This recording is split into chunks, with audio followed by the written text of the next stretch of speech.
Hello दोस्तों, the Hindi story books में आप सभी का स्वागत करती हूँ। मैं हूँ आपकी दोस्त दीपिका और आज मैं लेकर आई हूँ कुछ खट्टी मीठी कहानियों का संग्रह। आज की कहानी है नशा, जिसके लेखक है प्रेमचंद।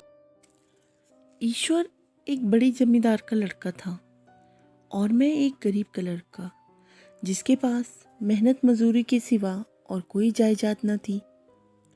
हम दोनों में परस्पर बहसें होती रहती। मैं जमींदारी की बुराई करता और उन्हें हिंसक पशु और खून चूसने वाली जोंक और वृक्षों की चोटी पर फूलने वाला बंजा कहता। वह जमींदारों का पक्ष लेता, पर स्वभावतः उसका पहलू कुछ कमजोर होता था, क्योंकि उसके पास जमींदारों के अनुकूल कोई दलील न थी। वह कहता कि सभी मनुष्य बराबर नहीं होते, छोटे बड़े हमेशा होते रहते हैं और होते रहेंगे। लचर दलील थी। किसी मानुषीय या नैतिक नियम से इस व्यवस्था का औचित्य सिद्ध करना कठिन था। मैं इस वाद विवाद की गर्मी में अक्सर तेज हो जाता और लगने वाली बात यह जाता, लेकिन ईश्वरी हारकर भी मुस्कुराता। मैंने उसे कभी गर्म होते नहीं देखा। शायद इसका कारण यह था कि वह अपने पक्ष की कमजोरी समझता था। नौकरों से वह सीधे मुंह बात नहीं करता था। अमीरों में जो एक बेदर्दी और उदंडता होती है, उसमें प्रचुर था वो। नौकर ने बिस्तर लगाने में जरा भी देर की, दूध जरूरत से ज़्यादा गर्म या ठंडा हुआ, साइकिल अच्छी तरह साफ नहीं हुई तो वह आपे से बाहर हो जाता। सुस्ती या बदतमीजी उसे जरा भी बर्दाश्त न थी, पर दोस्तों से और विशेषकर मुझसे उसका व्यवहार सौहार्द और नम्रता से भरा हुआ होता। शायद उसकी जगह मैं होता तो मुझ में भी वही कठोरताएं पैदा हो जाती जो उसमें थी, क्योंकि मेरा लोक प्रेम सिद्धांतों पर नहीं, निजी दशाओं पर टिका रहता। लेकिन वह मेरी जगह होकर भी शायद अमीर ही रहता, क्योंकि वह प्रकृति से ही विलासी और ऐश्वर्य प्रिय था। अब की दशहरे की छुट्टियों में मैंने निश्चय किया कि घर न जाऊंगा। मेरे पास किराए के लिए रुपए ना थे और ना ही घर वालों को तकलीफ देना चाहता था। मैं जानता हूँ वे मुझे जो कुछ देते हैं वह उनकी हैसियत से बहुत ज़्यादा है। उसके साथ ही परीक्षा का ख्याल था। अभी बहुत कुछ पढ़ना है। बोर्डिंग हाउस में भूत की तरह अकेले पड़े रहने को भी जीना चाहता था। इसीलिए जब ईश्वरी ने मुझे अपने घर का न्योता दिया तो मैं बिना आग्रह के राजी हो गया। ईश्वरी के साथ परीक्षा की तैयारी खूब हो जाएगी। वह अमीर होकर भी मेहनती और जहीन है। उसने इसके साथ ही कहा, लेकिन भाई एक बात का ख्याल रखना, वहाँ अगर ज़मींदारों की निंदा की तो मुआमिला बिगड़ जाएगा और मेरे घर वालों को लगेगा बुरा। वह लोग तो आसामियों पर इसी दावे से शासन करते हैं कि ईश्वर ने आसामियों को उनकी सेवा के लिए ही पैदा किया है, और आसामी भी यही समझता है। अगर उसे सुझा दिया जाए कि जमींदार और आसामी में कोई मौलिक भेद नहीं तो जमींदारी का कहीं पता न लगे। मैंने कहा, तो क्या तुम समझते हो कि मैं वहां जाकर कुछ और हो जाऊंगा? हाँ, मैं तो यही समझता हूँ। तुम गलत समझते हो। ईश्वरी ने इसका कोई जवाब न दिया। कदाचित उसने इस मामले को मेरे विवेक पर छोड़ दिया, और बहुत अच्छा किया। अगर वह अपनी बात पर अड़ता तो मैं भी जिद पकड़ लेता। सेकंड क्लास तो क्या, मैंने कभी इंटर में भी सफ़र न किया था। अब की सेकंड क्लास में सफ़र का सौभाग्य प्राप्त हुआ। गाड़ी तो 9 बजे रात को आती थी, पर यात्रा के हर्ष में हम शाम को स्टेशन जा पहुँचे। कुछ देर इधर उधर सैर करने के बाद रिफ्रेशमेंट रूम में जाकर हम लोगों ने भोजन किया। मेरी वेशभूषा और रंग ढंग से पारखी खानसामों को यह पहचानने में देर न लगी कि मालिक कौन है और पिछलग्गू कौन। लेकिन न जाने क्यों मुझे इनकी गुस्ताखी बुरी लग रही थी। पैसे ईश्वरी की जेब से गए। शायद मेरे पिता का जो वेतन मिलता है उससे ज़्यादा इन खानसामों को इनाम इकराम में मिल जाता हो।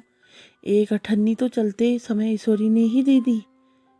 फिर भी मैं उन सबों से उसी तत्परता और विनय की अपेक्षा करता जिससे वे ईश्वरी की सेवा कर रहे थे। ईश्वरी के हुक्म पर सब दौड़े दौड़े आते हैं, लेकिन मैं कोई चीज़ मांगता हूँ तो उत्साह नहीं दिखाते। मुझे भोजन में कुछ स्वाद न मिला। यह मेरे ध्यान को संपूर्ण रूप से अपनी ओर खींचे हुए था। गाड़ी आई, हम दोनों सवार हुए। खान सामो ने ईश्वरी को सलाम किया, मेरी ओर देखा भी नहीं। ईश्वरी ने कहा, कितने तमीज़दार हैं ये सब। एक हमारे नौकर हैं, कोई काम करने का ढंग नहीं। मैंने खट्टे मन से कहा, इसी तरह अगर तुम अपने नौकरों की भी 8 आने रोज इनाम दिया करो तो शायद इनसे ज़्यादा तमीज़दार हो जाएं। तो क्या तुम समझते हो यह सब केवल इनाम के लालच से इतना अदब करते हैं? जी नहीं, कदापि नहीं। तमीज़ और अदब तो इनके रक्त में मिल गया है। गाड़ी चली, डाक थी। प्रयाग से चली तो प्रतापगढ़ जाकर रुकी। एक आदमी ने हमारा कमरा खोला। मैं तुरंत चिल्ला उठा, दूसरा दर्जा है, सेकंड क्लास है। उस मुसाफिर ने डिब्बे के अंदर आकर मेरी ओर एक विचित्र उपेक्षा की दृष्टि से देखकर कहा, जी हाँ, सेवक इतना समझता है, और बीच वाले बर्थ पर बैठ गया। मुझे कितनी लज्जा आई, कह नहीं सकता। भोर होते होते हम लोग मुरादाबाद पहुँचे। स्टेशन पर कई आदमी हमारा स्वागत करने के लिए खड़े थे। 2 भद्र पुरुष थे, 5 बेगार। बेगारों ने हमारा लगेज उठाया। दोनों भद्र पुरुष पीछे पीछे चले। एक मुसलमान था, रियासत अली। दूसरा ब्राह्मण था, राम हरक। दोनों ने मेरी ओर अपरिचित नेत्रों से देखा, मानो कह रहे हों, तुम कौवे होकर हंस के साथ कैसे? रियासत अली ने ईश्वरी से पूछा, यह बाबू साहब क्या आपके साथ पढ़ते हैं? ईश्वरी ने जवाब दिया, हाँ, साथ पढ़ते भी हैं और साथ रहते भी हैं। यूँ कहिए कि आप ही की बदौलत में इलाहाबाद पढ़ा हुआ हूँ। नहीं, कब का लखनऊ चला आया होता। अब कि मैं इन्हें घसीट लाया। इनके घर से कई तार आ चुके थे, मगर मैंने इनकारी जवाब दिलवा दिए। आखिरी तार तो अर्जेंट था, जिसकी फीस 4 आने प्रति शब्द है, पर यहाँ से भी उसका जवाब इनकारी ही गया। दोनों सज्जनों ने मेरी ओर चकित नेत्रों से देखा, आतंकित हो जाने की चेष्टा करते जान पड़े।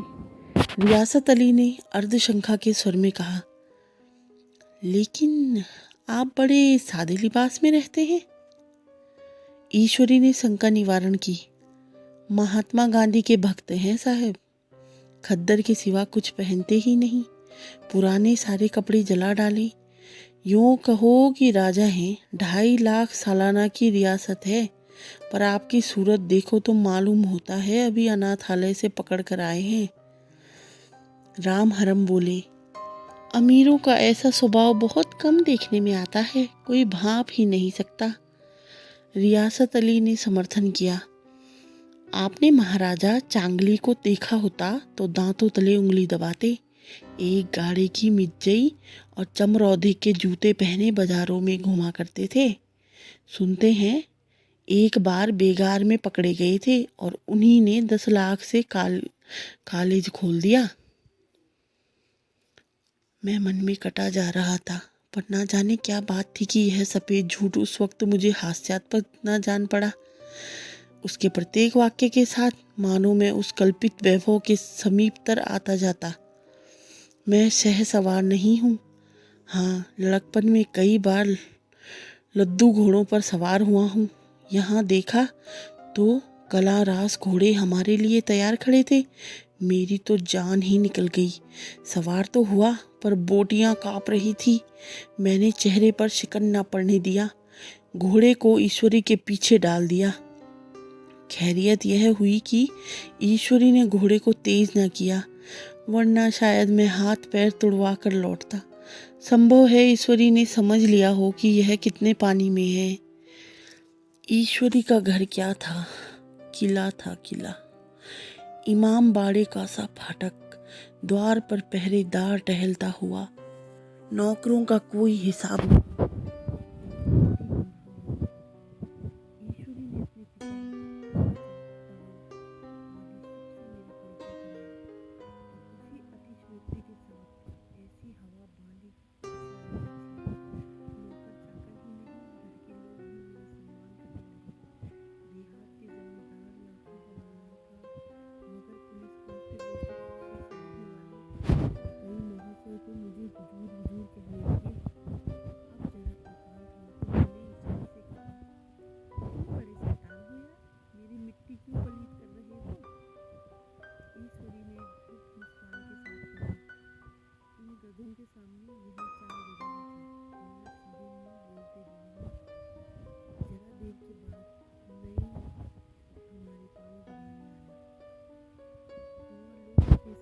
हैं, थक गए होंगे।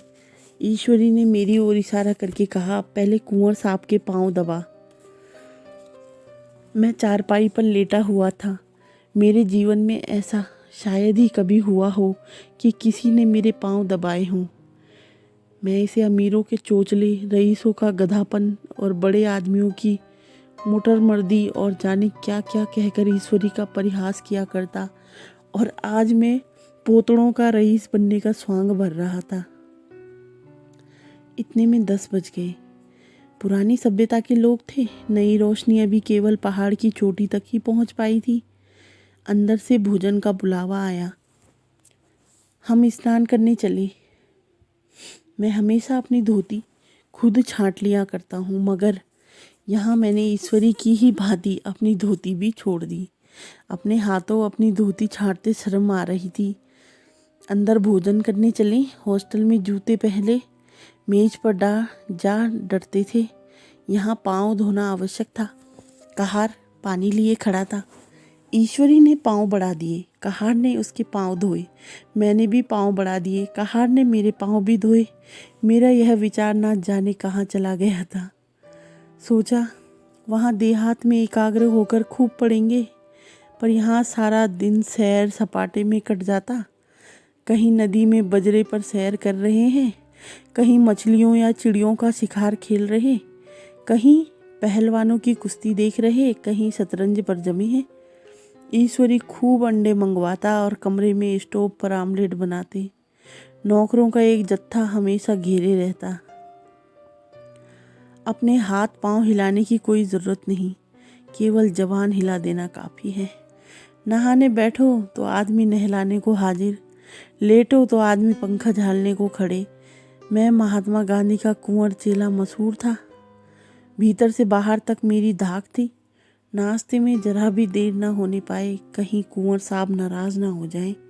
बिछावन ठीक समय पर लग जाए। कुंवर साहब के सोने का समय आ गया। मैं ईश्वरी से भी ज़्यादा नाजुक दिमाग बन गया था, या बनने को मजबूर हो गया था। ईश्वरी अपने हाथ से बिस्तर बिछा ले, लेकिन कुंवर मेहमान अपने हाथों से कैसे अपना बिछावन बिछा सकते हैं? उनकी महानता में बट्टा लग जाएगा। एक दिन सचमुच यही बात हो गई। ईश्वरी घर में था। शायद अपनी माता से कुछ बातचीत करने में देर हो गई। यहाँ 10 बज गए। मेरी आंखें नींद से झपक रही थी, मगर बिस्तर कैसे लगाऊं? कुंवर जो ठहरा। कोई 11:30 बजे मेहरा आया। बड़ा मुँह लगा नौकर था। घर के धंधों में मेरा बिस्तर लगाने की उसे सुधी ही ना रही। अब जो याद आया तो भागा हुआ आया। मैंने ऐसी डांट लगाई कि उसने भी याद किया होगा। ईश्वरी ने मेरी डांट सुनकर बाहर निकल आया और बोला, तुमने बहुत अच्छा किया। यह सब हरामखोर इसी व्यवहार के योग्य हैं। इसी तरह ईश्वरी एक दिन एक जगह दावत में गया हुआ था। शाम हो गई, मगर लैंप मेज पर रखा हुआ था। दिया सलाई भी थी, लेकिन ईश्वरी खुद कभी लैंप नहीं जलाता था। फिर कुंवर साहब कैसे जलाएं? मैं झुंझला रहा था। समाचार पत्र आया रखा हुआ था। जी उधर लगा हुआ था, पर लैंप नदारत। दैवयोग से उसी वक्त मुंशी रियासत अली आ निकले। मैं उन्हीं पर उबल पड़ा। ऐसी फटकार बताई कि बेचारा उल्लू हो गया। तुम लोगों को इतनी फिक्र भी नहीं कि लैंप तो जलवा दो? मालूम नहीं ऐसे कामचोर आदमियों का यहाँ कैसे गुजर होता है। मेरे यहाँ घंटे भर निर्वाह ना हो।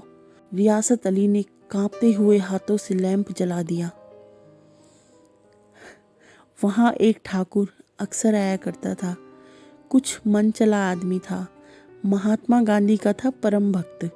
मुझे महात्मा जी का चेला समझकर मेरा बड़ा लिहाज करता, पर मुझसे कुछ पूछते संकोच करता था।